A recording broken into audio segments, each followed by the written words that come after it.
Hello, आज मी तुमच्यासोबत get ready with me करणार आहे. मला बोचा यातलं काही येत नाही, पण मी ट्राय करतेय. सर्वात आधी मी टोनर लावलं बिकॉज इट हॅज हायलर ऍसिड आय गेस.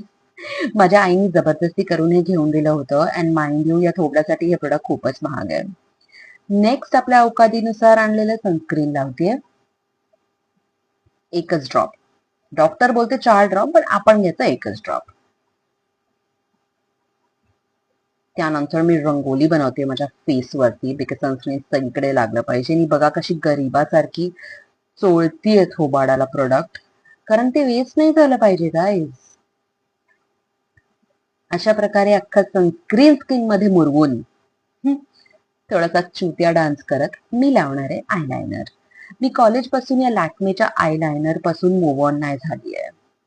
पण हॅलो, आजची गाण मला काय सेक्सी आयलायनर लावता येतं तुम्हाला काय सांगू.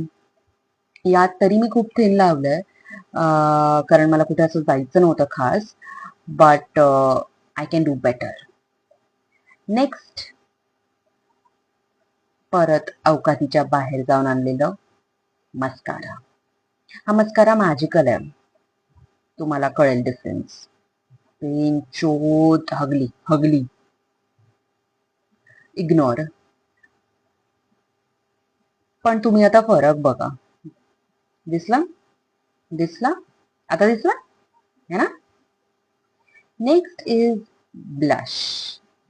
मला पावडर ब्लशेस पेक्षा क्रीम ब्लशेस जास्त आवडतात, थोडे नॅचरल वाटतात. And this is the literally only time I smile because नाहीतर माझ्या नेहमी मूडचा भुसडा झालेला असतो. सो पूर्ण दिवसात याच वेळी मी फक्त हसते. In short I have a पोकर face. And guys, hair make so much difference. I just love my hair. थोडे गळले पण ठीक आहे. नेक्स्ट मी लिपस्टिक लावते. मी मिनिमम 2 लिपस्टिक लावते, 2 शेड्स लावते, कारण माझ्या स्किन टोन नुसार मला शेडच नाही सापडत. प्लीज काही सजेशन्स असतील then please comment. And yes, I guess I am ready. थोडे केस सरळ करते. How do I look? Thank you for watching. Bye.